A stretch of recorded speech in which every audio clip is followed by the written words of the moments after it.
Hi, ladies. Okay, so I'm about to do a periscope of my classroom setup.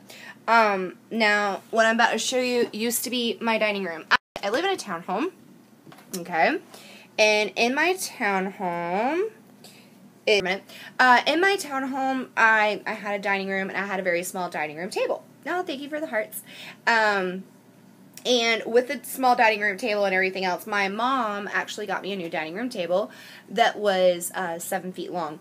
Would not fit in my little dining room in my townhome. Now, I have my iPad plugged up. So, okay, what I'm about to show you is I converted my dining room table, my old dining room, into my homeschool classroom. Mainly because both my kids have ADHD. And with ADHD, if I would have had them in the living room where I originally set up their learning space, there would have been way too many distractions. Way too many. So I figured if I had a setup for a classroom that I would be able to get them to concentrate better. It would feel more school-like for them because my oldest is used to going to school and having a classroom. So I'm going to turn my camera around. Let me figure out how to do that. Sorry. Okay, there we go. This is my old dining room. I found a chalkboard at a yard sale. So I've got that up there. So being a learning coach and everything else, because the type of homeschool we are doing is actually an online virtual public school, but it's done from home. It's through k12.com. So I'm still a learning coach. I'm not the full-on teacher. You can see my soda sitting on the small table. So I've got a chalkboard so we can practice math and do, our math drills. I've got a small kid-sized table for my oldest to sit at. My youngest will be going to public school for 4K, but then next year she'll be joining us. It's also a craft area. That organizer right there is full of craft supplies, and I'll get closer. Do you have to have some kind of training to do homeschool? It depends on the state that you are in. A lot of states you do at least have to have a high school diploma. You also have to fill out a lot of paperwork and things like that to do homeschool. And it's best to call the school district and ask what do you need for homeschool, but it really depends on your state. Some you don't have to do a lot of paperwork, some you do, but it's best to check with the school district, check with your state, look up the rules for it. I don't know the rules to every state, but I'm doing K-12, so while it is from home, K12.com is also a virtual public school, so I didn't have to go under a homeschool umbrella to do my homeschooling, and they have a teacher via online through webcam for their school. So I didn't have to go under a homeschool umbrella. I'm still technically under a public school district for my state, not the school district that I live in. So, I mean, call the district, ask for your options. Thank you for the hearts. Okay, so this is my, this right here is my craft organizer. I am an artist. I do a lot of arts and crafts. So over here I've got things like, sewing patterns. I do a lot of sewing. Ask anybody who knows me. I make clothes for my kids sometimes even. Alright, how to make our own soap. And down here is the kids section. I've got smocks. I've got all of our art supplies, watercolors, finger painting, acrylics, our paintbrushes for the kids paint, because they're not allowed to touch my more expensive paints. Because, like I said, art supplies is super expensive. My Play-Doh basket. And these are 8x8 cubes. So, you can imagine how much Play-Doh is filling that basket right there. But my kids love Play-Doh. My more expensive paints. So, how does graduation work? Sorry for all of the questions. With K-12, they host a graduation. When you graduate high school and things like that, it's just a smaller scale, and it's done either by your state or regionally, depending on what state you're in with K-12. So that's how graduation would work. And it is an accredited school, so they still get a diploma that they can go to college with, which is why I chose the school. This is my ribbon basket. I have 2 girls. I make tons and tons and tons of hair bows. But also my kids like to use my scrap fabrics. Like I've got bags of scraps, like cupcakes and polka dots and solid colors. My kids like to use those for arts and crafts. So that is my ribbon basket, extremely, extremely full. This is a random basket of supplies for my children for different arts and crafts. Foam sheets, stencils, paper tubes to make crafts from, all sorts of that stuff in that one. And I'm an organizing freak. I have OCD issues. So the more organized I am, the better my life is. I also have a basket of stamps and embossing equipment because I love to do cards and emboss. I've got all of my porcelain dollhouses.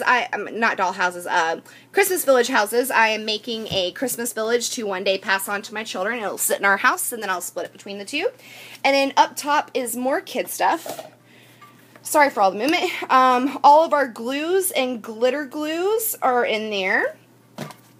And then I have my watercolor paints in one. My kids love to bedazzle. So I've got my bedazzler. And I put all my stuff for bedazzling in here. My backings, my jewels, all that in smaller baskets. These are much smaller baskets than the 8x8. You can find these online at Walmart for pretty cheap. IKEA will sell them for pretty expensive. So I don't like that. And then I've also got a basket of, hold on, let me reach for it because I'm also plugged in so I can't walk too far. This is our basket of glitter and sparklies. Sequins, all of our glitters. My kids are glitter fanatics. My kid even has a shirt that says, my favorite color is glitter, because it is so true with her. She wants glitter on everything. But, I mean, she's also 6. So, what do we expect, right? Alright, then I've got a cork board. I found this cork board for $9 at Walmart. Pretty decent size, so I can hang up the kids' artwork, hang up little things like little reminders and things like that of things they need to do. Then I've got my crafting table in here, so while they are working on the computer with K-12, and I've got a lot of different baskets up underneath there holding other art supplies, I got a shelf above holding more art supplies, so while the kids are in here working on the computer or attending a class on the computer, I could be working on my art, but still be right here side by side with them in order to help. This is my daughter's desk. You can see my vaporizer sitting on the desk, sorry.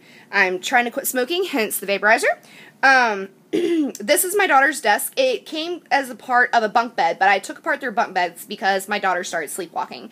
So, it's got 3 drawers, which I have organized, because I was told by my friend who does straight up homeschooling, the more organized you are, the better off you'll be. So, in here, I've got my chalk for the chalkboard. I've got paper clips, thumbtacks, staples, note cards, my hole puncher, all that stuff in there.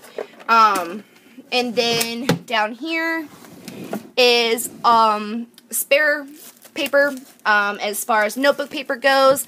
It also has binders in it, like, well, not binders, but notebooks, like spiral notebooks in there as well. And then an organizer on top of her desk, which I'm going to put a lamp over here, has pencils, markers, colored pencils, crayons, and pencil grippies, erasers, and glue sticks. So that way she doesn't have to go, oh, but I need this, and oh, but I need that, because with ADHD, trust me, that child will find any excuse to get up any way she can. So if it's all right there with her, no excuse.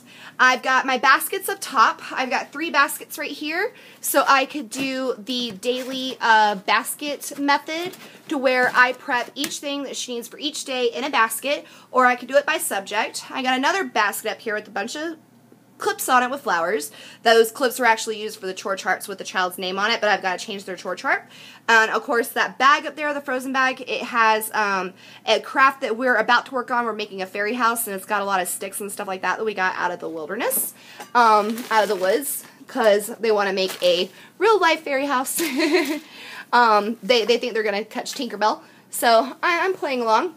But in this big basket with all the clips is other things that the kids can work on. I've got a castle that can be painted. I've got things like birdhouses that can be painted, masks that they can do, I've got a couple of canvases. I'm still, like little small canvases. As you can see, they're not very big.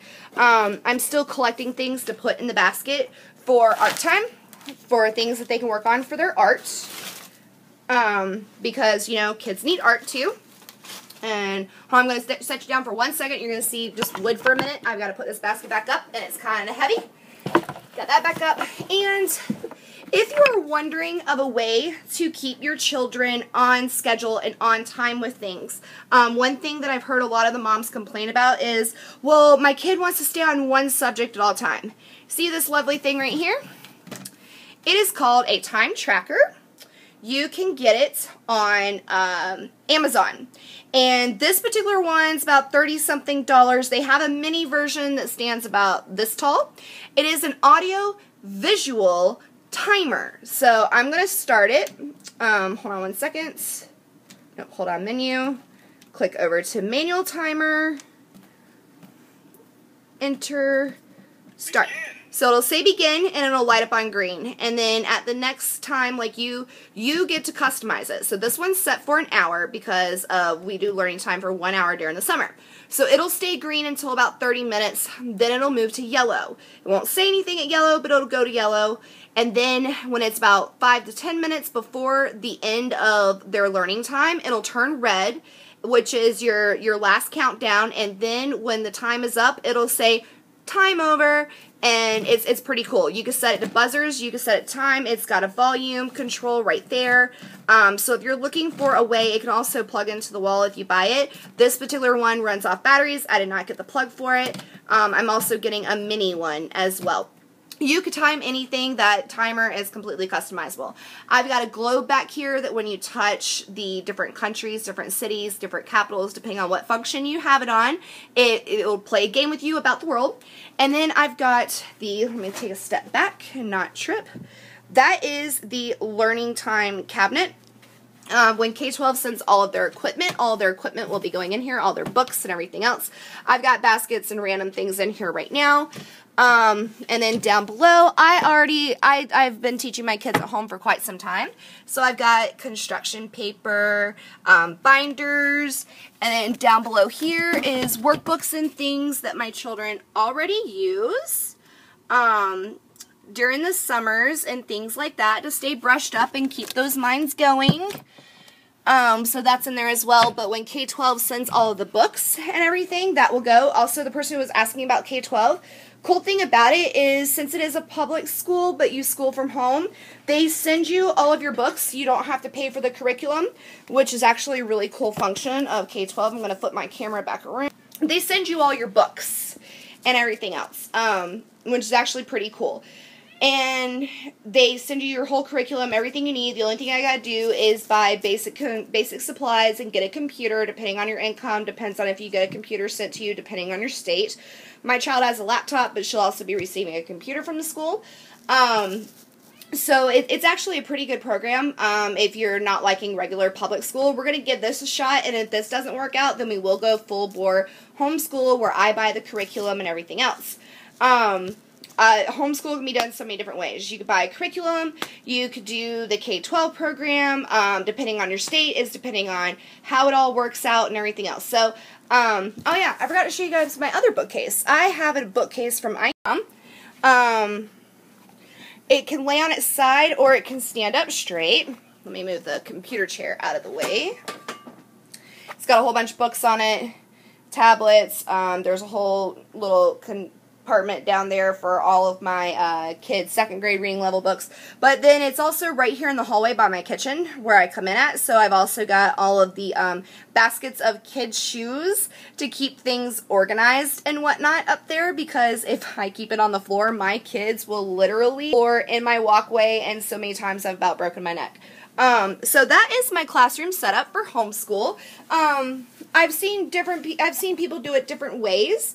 This is just the best way that I felt for me, because in the end, it'll keep my kids on track, away from distraction. I can sit right in here with them, work on my artwork and everything while they're doing their classes on the computer, or while my soon-to-be second grader, she's going into second grade this year, she's pretty good at, here's the work you got to do, here's some worksheets, go ahead and work on it. She'll ask questions when she needs to be, but she's a pretty much good self-motivator child.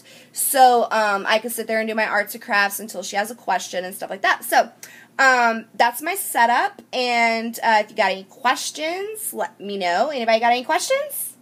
If so, post them now or forever hold your peace. No? No questions? Okay. Well, it was nice talking to you ladies. I was glad I was able to share my classroom setup with you guys. Also, if you have any ideas of a good way to decorate above the desk and the cork board and my cabinet, let me know. I'm looking for some decorations for my classroom to also make it feel a little bit more classroomy. And if you know any places that are really cheap to do that at, hit me up on Mommy Scopes group. Let me know. All right. Later, ladies.